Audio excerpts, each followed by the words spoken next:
la senadora por el estado de Nueva York, Hillary Clinton, quien participó en un almuerzo con mujeres latinas, en el cual mantuvo una conversación con la editora del diario La Opinión de Los Ángeles y conversó y destacó aspectos de su vida personal y de su campaña presidencial. Welcome, and again, thank you very much for being here. Well, thank you so much, Monica, and thanks to all of you. And I'm thrilled to be here at this very special event during the convention for NCLR. And I want to thank Janet, who I have known for many years now, and I'm very proud of the work that she's doing. And I am also pleased that I have three of the national leaders of my campaign here today. And I just wanted to acknowledge Senator Bob Menendez, who is here, my friend and colleague in the Senate.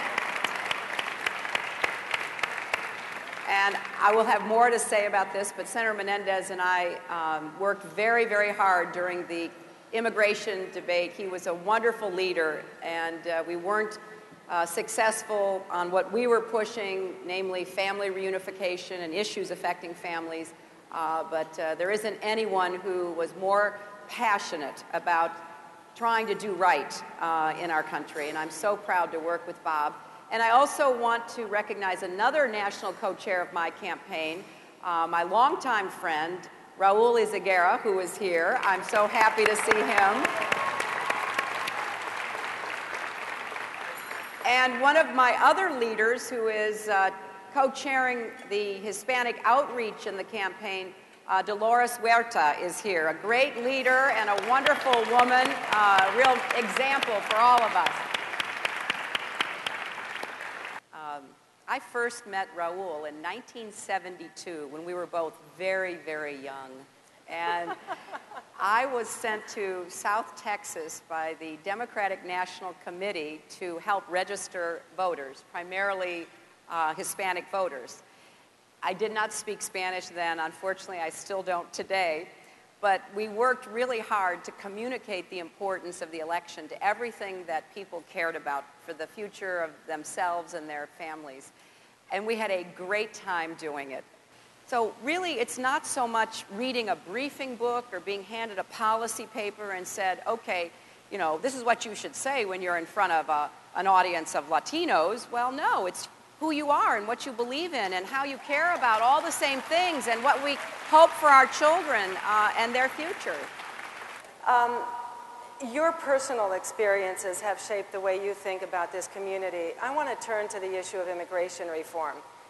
And my question really is one of the message that was sent when this last bill was defeated.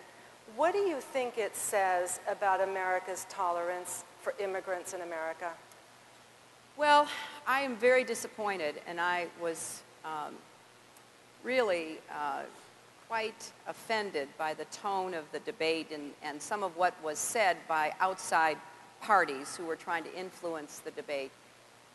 And we will not give up. We will keep trying. And certainly, when I am president, we will get comprehensive immigration reform for America.